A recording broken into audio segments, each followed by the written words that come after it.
Buenas noches, queridos amigos. Bienvenidos a su programa Libro de Cielo. Estamos en el libro 11, ahora nos toca la lectura 123. Está el doctor Salvador Tomasini con nosotros, o más bien nosotros con usted. Bueno, estamos aquí juntos. Alejandra López y Alejandro Carrega para servirles. Gracias, igualmente. Bueno, pues vamos a seguir para aprovechar el tiempo, ¿no? Claro.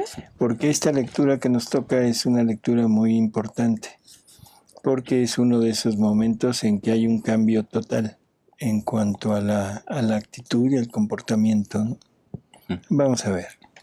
11-123, mayo 3 de 1916.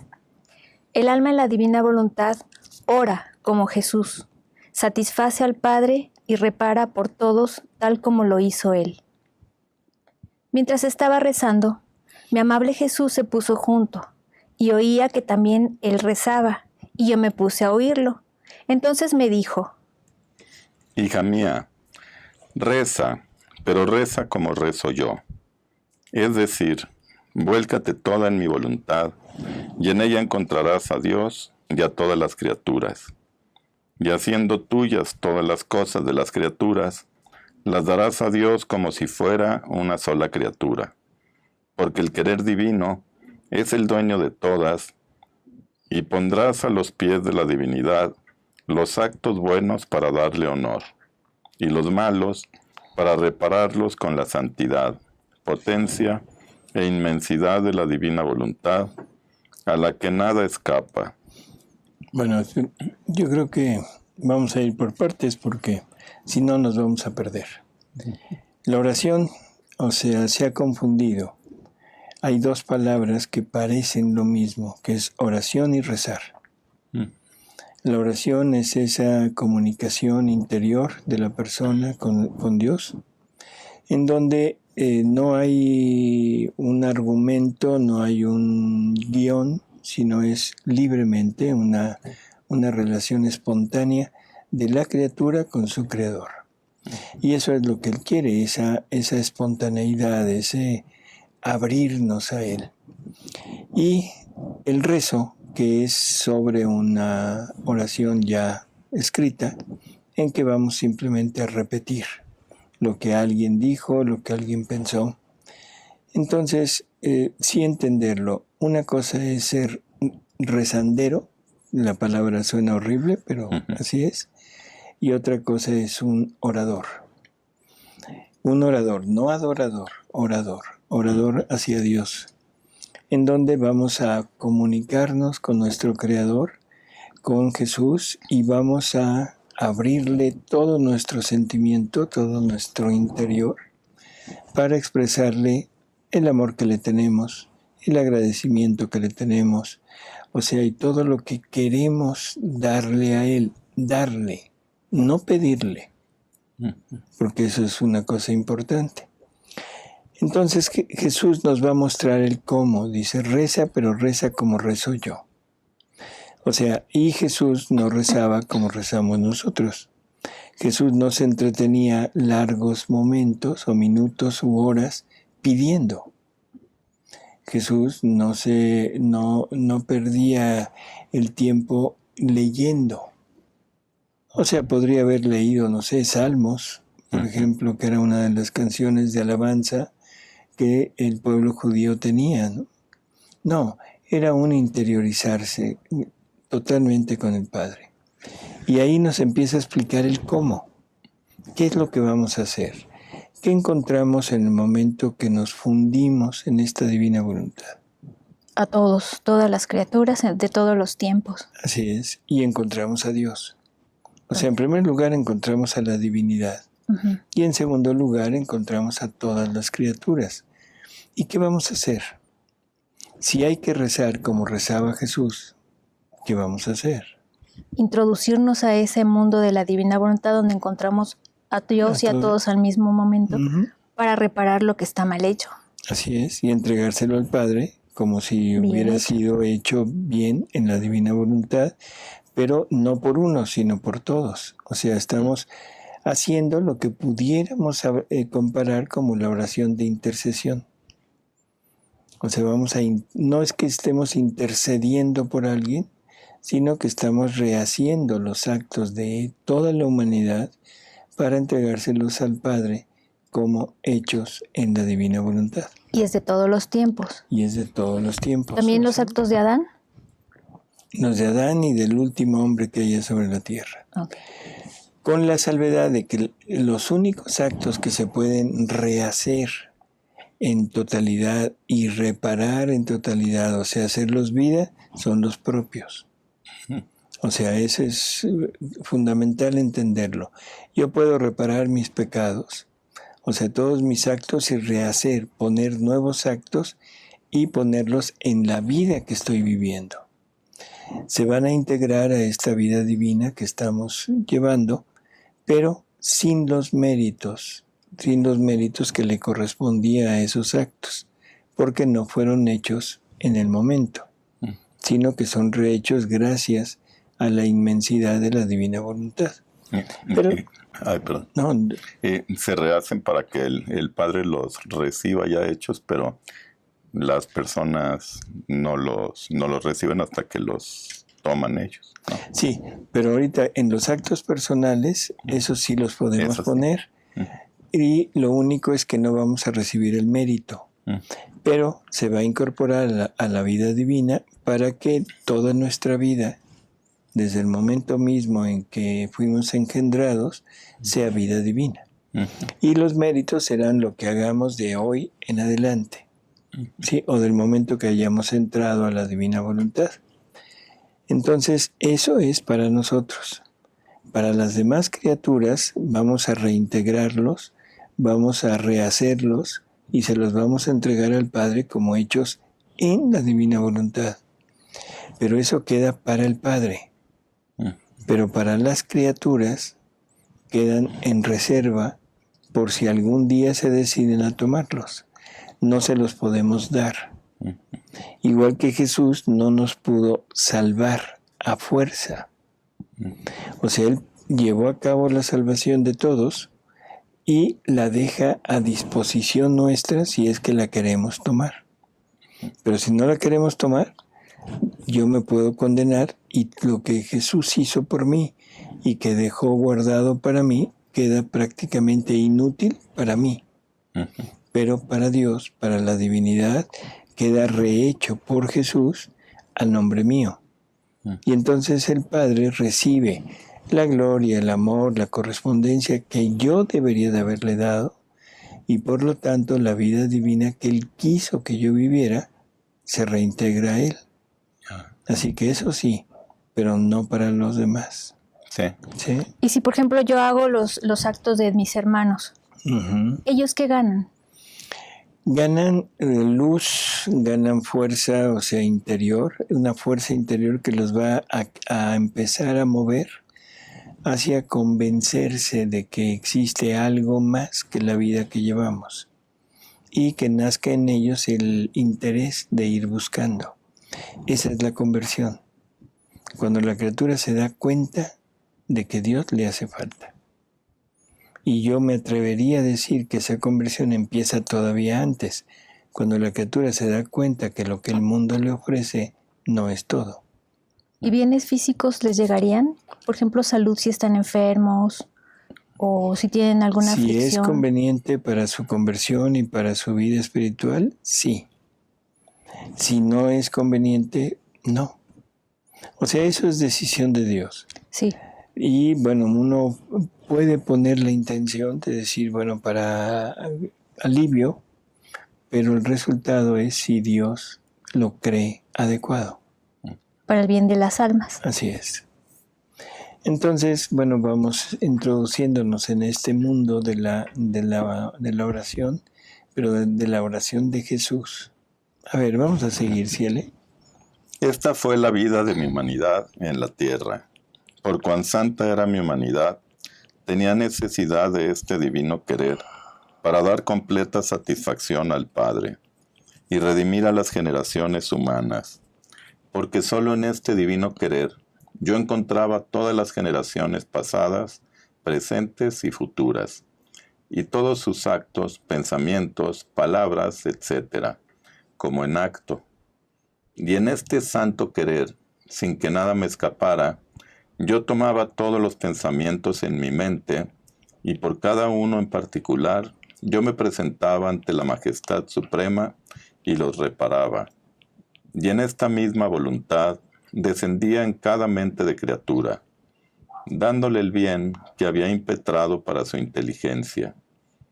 En mis miradas tomaba todos los ojos de las criaturas, en mi voz sus palabras, en mis movimientos los suyos, en mis manos sus obras, en mi corazón los afectos, los deseos, en mis pies los pasos, y haciéndolos como míos, en este divino querer, mi humanidad satisfacía al Padre, y yo ponía a salvo a las pobres criaturas. Y el Padre Divino quedaba satisfecho, no podía rechazarme, siendo el santo querer Él mismo. Si habría rechazado Él mismo. Esto es también, creo que vale la pena el aclararlo, siendo el santo querer Él mismo. O sea, la vida divina, que es el conjunto de actos de Dios, es el querer eterno. Por lo tanto, el querer podríamos equipararlo a la misma vida divina, ¿sí? Que todo ser tiene en él todos sus actos. Si le quitamos algunos actos, el ser ya no es el mismo ser, se desnaturaliza. Y si le pudiéramos quitar todos los actos, tendríamos un recién nacido. O sea que no tiene nada propio. Así que esto es importante, el querer divino es él mismo. Y él mismo no se puede rechazar a sí mismo. ¿Sí? Sí. Es curioso. Dice, ¿se habría rechazado él mismo? Ciertamente que no. Mucho más que en estos actos encontraba santidad perfecta, belleza inalcanzable y raptora, amor sumo, actos inmensos y eternos, potencia invencible. Esta fue toda la vida de mi humanidad en la tierra. Pero es enorme lo que estamos oyendo. Eso es lo que encierra un acto hecho en la divina voluntad. ¿Sí? O sea, una potencia enorme. ¿Qué más? Santidad perfecta. Santidad perfecta. No una imitación de santidad. Y aquí se cumpliría aquel sean santos como mi Padre Celestial es santo. O sea, teniendo la misma santidad del Padre, no como producto de imitación, sino como una participación de la santidad divina, en que la criatura ahora participa de esa misma santidad y se vuelve uno con su Creador.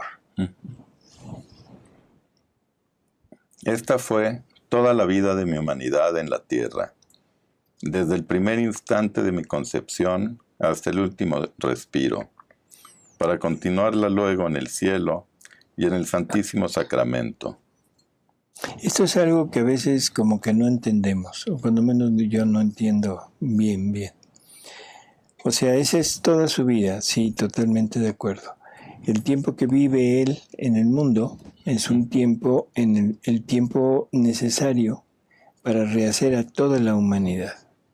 ¿Sí? O sea, sus 34 años de vida son lo necesario para rehacer a toda la humanidad.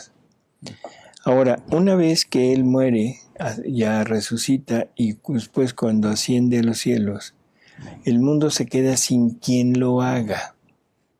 Sin quien lo haga. Pero Jesús nos dice, esto mismo que yo hice aquí lo continúo en el cielo, que ahí es donde me pierdo, no, porque la humanidad de Jesús ya es una humanidad totalmente libre de cualquier posible sufrimiento, libre de cualquier posible pena, y, o sea, ya no tiene la connotación de víctima.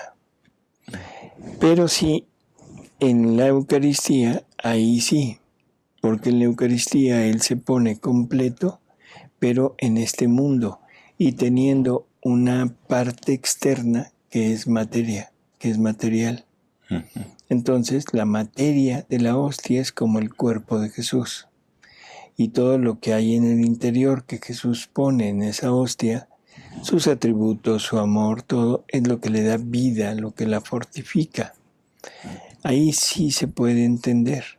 Pero el hecho de lo que diga que en el cielo sigue repitiendo lo mismo, como que nos saca un poquito, ¿no? Ahora, lo podría repetir quizá por los actos de las criaturas en la tierra. O sea, a la hora que Alejandro o Alejandra, o los dos Alejandros, no, los dos Ale, empezaran a actuar en la divina voluntad. O sea, en ese momento podríamos, ¿cómo decirlo? Encarnar la persona de Jesús y el sufrimiento de Jesús. O sea, el alma se convertiría en un alma víctima. Sí. Pero de ahí en fuera, el hecho de que Jesús continúe haciendo lo mismo en el cielo, no queda claro. Podría seguir intercediendo, pero la intercesión que él hace es por medio de la cruz. Porque tiene que pagar la deuda que nosotros tenemos con Dios. Entonces queda un poquito... Pero como es un eterno presente para Dios, sigue estando presente Jesús en la cruz, ¿no? Por eso lo puede hacer desde el cielo. Por eso, pero no es un eterno presente, ¿cómo diríamos? Es que en la eternidad, o sea, la humanidad de Jesús ya no puede sufrir. Ahora, el sufrimiento de Jesús queda en acto, totalmente de acuerdo, y se renueva esa pasión en cada pecado que hacemos. O sea, sigue él estando presente, aunque todo esto ya lo sufrió en el tiempo que estuvo aquí. O sea, rehizo los actos de toda la humanidad. En fin, creo que vale la pena nada más tener en cuenta esta partecita. O sea, él rehace lo de todos, vive lo de todos, pero ahora lo repite. Él dice desde el cielo, que ahí es donde no podría yo entenderlo, quizá lo que dices, pero en la hostia sí. En la hostia sí, él sigue sufriendo ahí. Y en nosotros, cuando un alma se decide a ser alma víctima, entonces es Jesús que renueva sus sufrimientos en otra humanidad. Que es una hostia viva. Es una hostia viva, exactamente. Ahora, ¿por qué no puedes hacerlo tú también? Para quien me ama, todo es posible. Unida conmigo en mi voluntad, toma y lleva ante la majestad divina, en tus pensamientos, los pensamientos de todos, en tus ojos, las miradas de todos, en tus palabras, en los movimientos, en los afectos, en los deseos, todos los de tus hermanos para repararlos, para impetrar para ellos luz, gracia, amor. Esto es lo que había preguntado, ¿no? En mi querer te encontrarás en mí, y en todos harás mi vida. Rezarás como yo, y el Padre Divino por esto quedará contento, y todo el cielo te dirá: ¿quién nos llama en la tierra? ¿Quién es quien quiere encerrar este santo querer en sí, encerrando a todos nosotros juntos?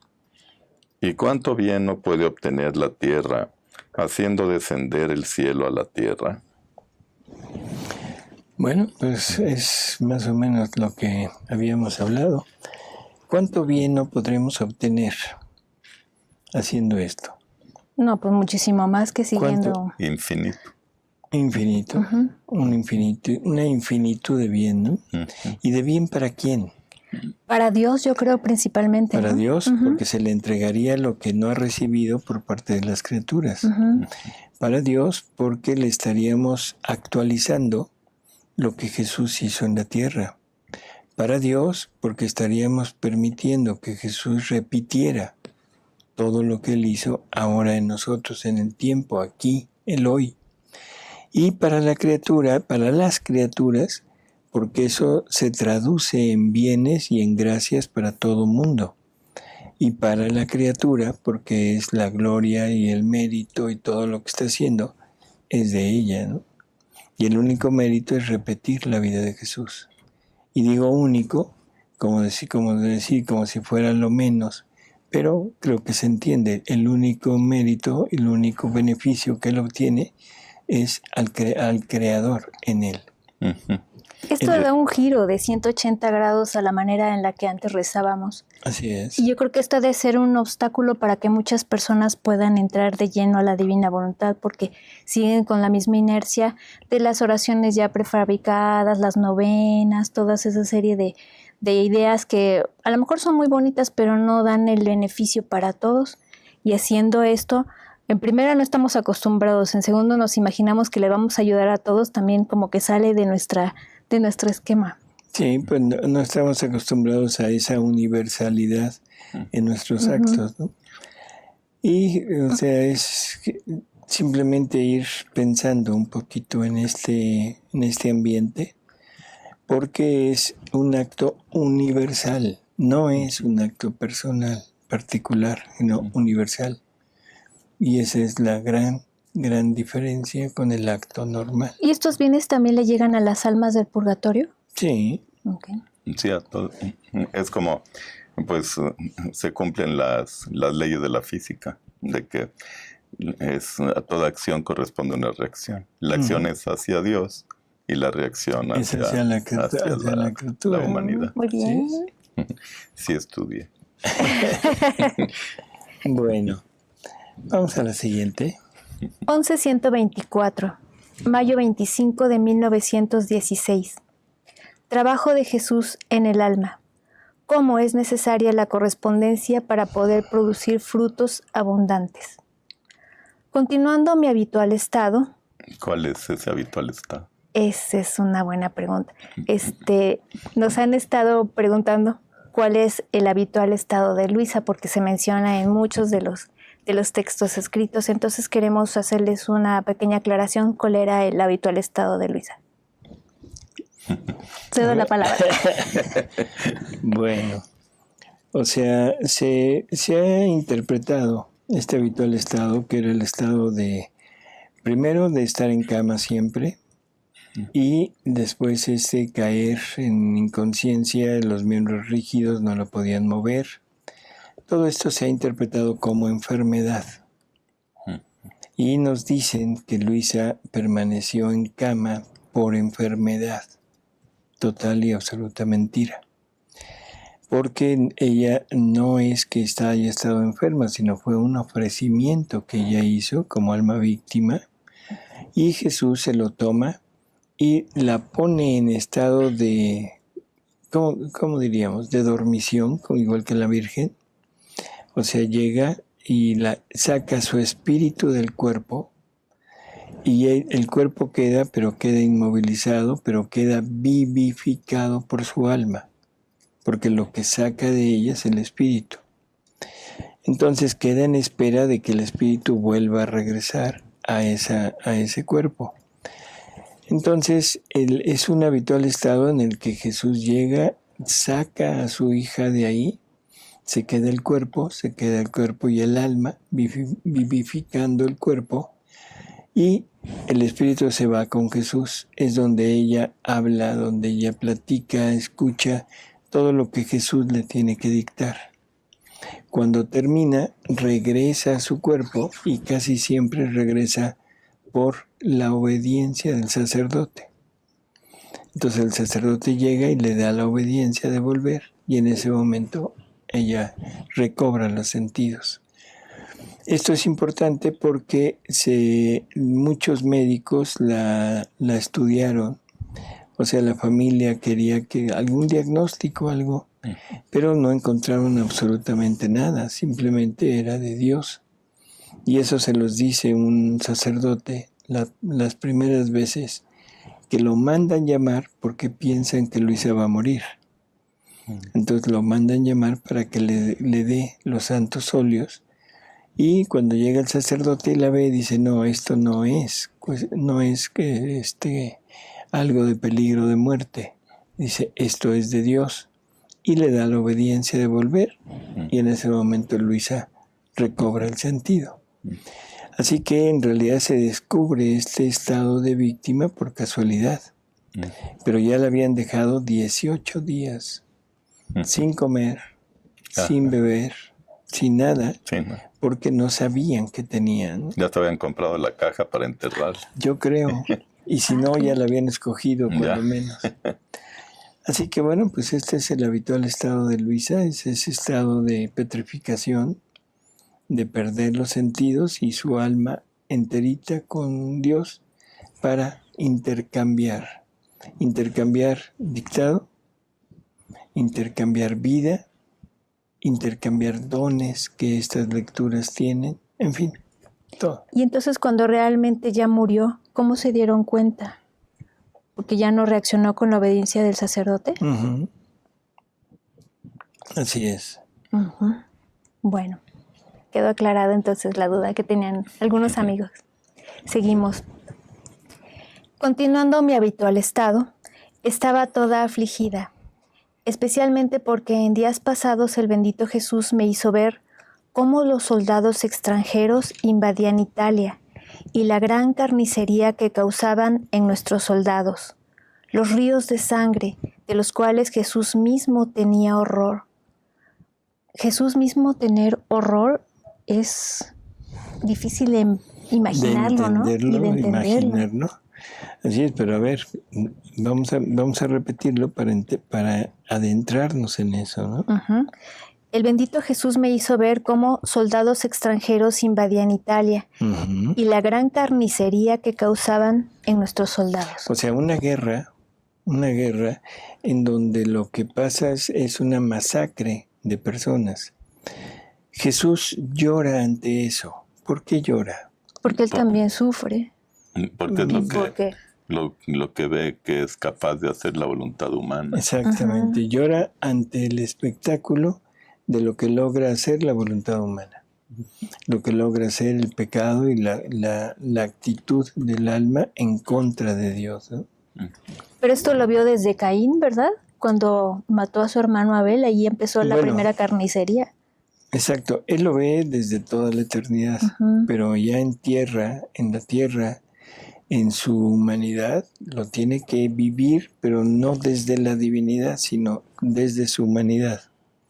Entonces lo vive y lo vive con sus sentimientos, con su voluntad humana unida a la voluntad divina.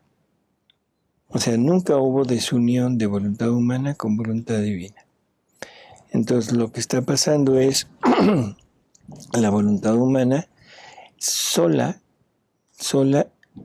siente el dolor de lo que el pecado hace. Y podríamos decir que ahí se injerta el dolor de la divina voluntad para expresarse a través de la humanidad de Jesús. Y lo mismo que pasó cuando la resurrección de Lázaro. Jesús llora. Que hasta dice el Evangelio que los fariseos, los judíos que estaban ahí, dijeron cuánto lo amaba. O sea, está llorando por él. Uh-huh. Pero Jesús nos aclara y nos dice, no, yo no lloraba por el muerto. O sea, al final de cuentas, él sabía que lo iba a resucitar y que no se iba a apartar de su amigo, que él tenía que partir primero. Entonces no llora por el amigo, sino llora por el daño que la voluntad humana le hace a la humanidad de su amigo. ¿Sí? Entonces es más o menos parecido y ahora lo puede transportar a él y lo puede vivir en acto en la eternidad, viviéndolo en la tierra. Pero ya no puede sufrir, no se nos olvide. Probablemente lo que está pasando es que esta humanidad se le dé, pero se permita que haya un momento, un lugar, una cosa muy particular donde exprese todo el dolor y todo el sufrimiento, ¿sí? Sin separarse de la divinidad, pero sufriéndolo solamente desde la humanidad. La humanidad de Jesús es el órgano sufriente de Dios.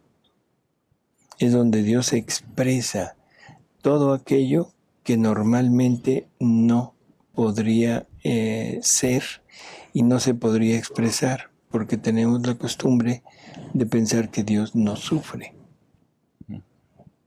¿Sí? Pero creo que en el huerto de los olivos, cuando Jesús llega a sudar sangre, Él nos explica que es porque tuvo que tomar sobre de sí la pasión de su voluntad y sufrirla Él.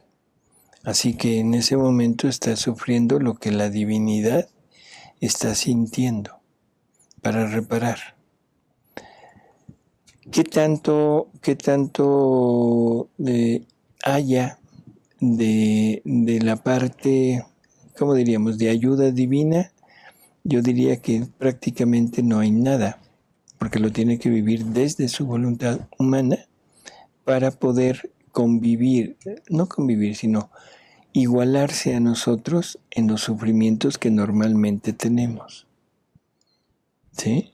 Y los tiene que rehacer con su voluntad humana, ahí sí, fortificada por la voluntad divina. No sé si... Sí, entonces el alma que vive en la divina voluntad se ofrece como alma víctima, ofreciendo su humanidad en lugar de la humanidad de Jesús. Para que sea Jesús quien venga a sufrir a través de ella. La humanidad. Y se lo dice a Luisa, dice, ya no eres tú la que sufre, soy yo en ti. Esto también nos queda muy como volando, pero así es, simplemente hay que creerlo, ¿no? Y entonces nuestro cuerpo es órgano sufriente también, y Adán tendría una humanidad gloriosa como la de Jesús resucitado. En un principio sí. Y después se le cambió. O sea, es que Adán al principio no tenía absolutamente ningún, ¿cómo diríamos?, ninguna cosa en su interior que lo estuviera desviando, molestando, dañando. No había nada, era la divina voluntad y la vida divina en él. Cuando se sale, cuando decide hacer un acto, el primer acto fuera de su voluntad de Dios, en ese momento pierde todo lo que le había sido dado y todo él se derrumba en aquel precipicio de voluntad humana. Y ahí es cuando se empieza a dar cuenta de lo que perdió. Voltea hacia arriba, pero lo ve tan lejos que ya prácticamente no es capaz de escalarlo él solo. ¿Sí? Entonces, de alguna manera, tenemos que entender que Adán era igual que Jesús, intangible al sufrimiento, pero en el momento que se sale, queda desprotegido. Y entonces todo lo que es naturaleza humana le llega. Y nos llega. Sí. Entonces, por ejemplo, aquí regresando al texto que dice, de los cuales Jesús mismo tenía horror de todos los ríos de sangre. El alma que vive en la divina voluntad debe sentir lo mismo que Jesús, tener horror de los actos humanos, de la voluntad humana. Y ese es el punto a donde llega, por ejemplo, nuestra Madre Santísima. Ella lo dice desde el momento mismo de la prueba. Dice, tuve horror de mi voluntad y no la quise conocer. Porque le enseñaron todo el plan, todo lo que Dios había hecho y lo que el hombre había hecho. Entonces la Virgen quiere quitar todo aquello, ¿no? Luisa lo tiene que vivir también, tiene que vivir ese horror para poder entender cómo actúa la divina voluntad en ella. Tiene que ir aprendiendo qué se vive y cómo se vive en la divina voluntad. Y la culpa está inserta en esta divina voluntad, no como parte actuante. Eso creo que se entiende. No es que la divinidad haya cometido un pecado junto con Adán, sino que es Adán, pero conviviendo con la vida divina hasta el momento en que peca, y en ese momento la vida divina se va.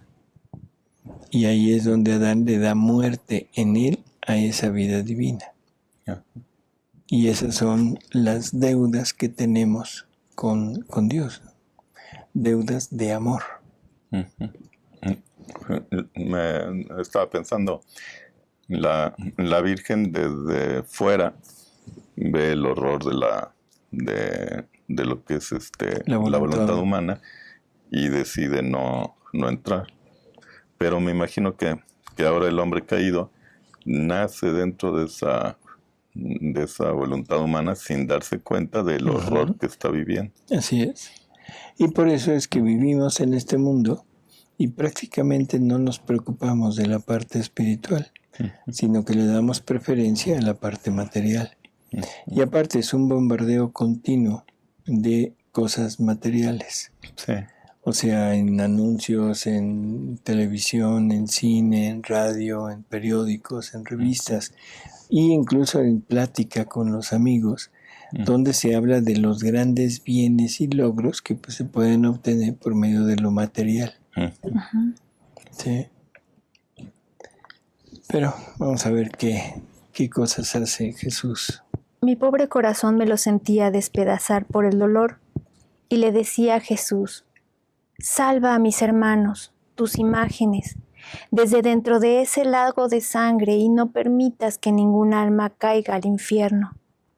Y viendo que la divina justicia encenderá más su furor contra las pobres criaturas, yo me sentía morir. Y Jesús, casi para distraerme de estas escenas tan desgarradoras, me ha dicho: hija mía, es tanto el amor con que amo las almas, que en cuanto el alma se decide a darse a mí, yo la circundo de abundante gracia. La acaricio, la conmuevo, la hago recogida, la doto de gracias sensibles, de fervores, de inspiraciones, de necesidades del corazón. Y entonces, el alma viéndose tan agraciada, comienza a amarme. Hace como un fondo de oraciones en su corazón, de prácticas piadosas, y se decide a ejercitarse en las virtudes. Todo esto forma un prado florido en el alma. Pero mi amor no queda contento con las solas flores, sino que quiere frutos, y por eso comienza a hacer caer las flores, es decir, la despoja del amor sensible, del fervor y de todo lo demás, para hacer nacer los frutos. Si el alma es fiel, continúa sus prácticas piadosas, sus virtudes, no toma gusto de ninguna otra cosa humana, sino piensa en sí, sino solo en mí. Confía en mí. Con esto pondrá el sabor a los frutos. Con la fidelidad hará madurar los frutos y con su valentía, tolerancia y tranquilidad los hará crecer y serán frutos abundantes. Y yo, el celestial agricultor, cosecharé estos frutos y haré de ellos mi alimento, y plantaré otro huerto más bello y más florido, en el que nacerán frutos heroicos, que arrancarán de mi corazón gracias inauditas. Pero si es infiel, desconfiada, se agita, toma gusto de las cosas humanas, etc. Perdón, se agita, ¿a qué se referirá? Pues que no está en paz. Que no está en paz, pero es cuando se agita más que nada por todo lo que tiene que dejar. Sí, o sea, no es tanto el mundo externo con sus daños o sus males, sino se agita desde el interior por lo que tiene que dejar, por lo que tiene que renunciar. Y luego viene la agitación por el mundo externo. Pero la primera vez es por lo propio que se tiene que separar, ¿no?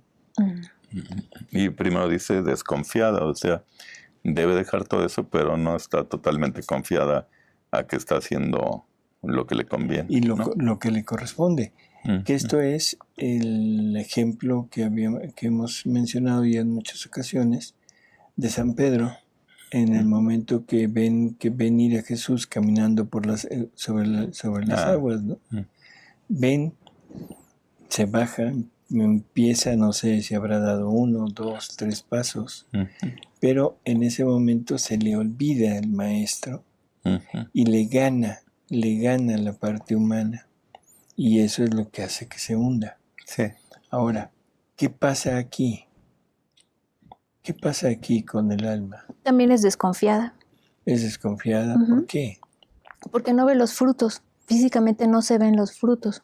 No se ven los frutos, no se ve a un Jesús que llegue y te pida, o sea, que te diga, oye, ¿aceptas?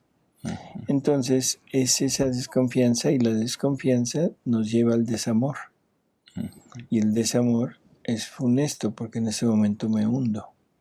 Ya no estoy confiando en el Dios Todopoderoso, sino estaré confiando cuando mucho, en el mejor de los casos, en un hombre. Sí. Sí. Pero si es infiel, desconfiada, se agita, toma gusto de las cosas humanas, etc., los frutos serán acerbos, insípidos, amargos, sucios, y servirán para amargarme y hacerme retirar del alma. Ahí termina. Muy bien. O sea, creo que son lecturas muy, muy precisas en cuanto a ese ofrecimiento del alma para que Jesús pueda continuar su vida de sufrimiento en nosotros, ¿no? Y bueno, pues se nos termina el tiempo. Ahora fueron 2 lecturas realmente importantes, y sobre todo de esas, la primera, en donde hay que pensar mucho, ¿no?, en este cambio del modo de oración. Hay que estar regresando a ese punto para entender de qué manera tenemos que orar ahora. Y rezar más efectivamente que como lo hacíamos antes. Sí. Así es. Con mejores beneficios, sobre todo para Dios, para nuestros hermanos y para nosotros mismos. ¡Qué maravilla! Así es. Sí. Bueno, terminamos. Pues amigos, muchas gracias por haber estado con nosotros. Gracias, Ale. Gracias a Gracias, usted, doctor. Alejandra. Gracias a ustedes también por vernos. Nos vemos la próxima semana. Y no se les olvide leer el libro de ¿qué Cielo. próxima semana? Próximo programa. Sí.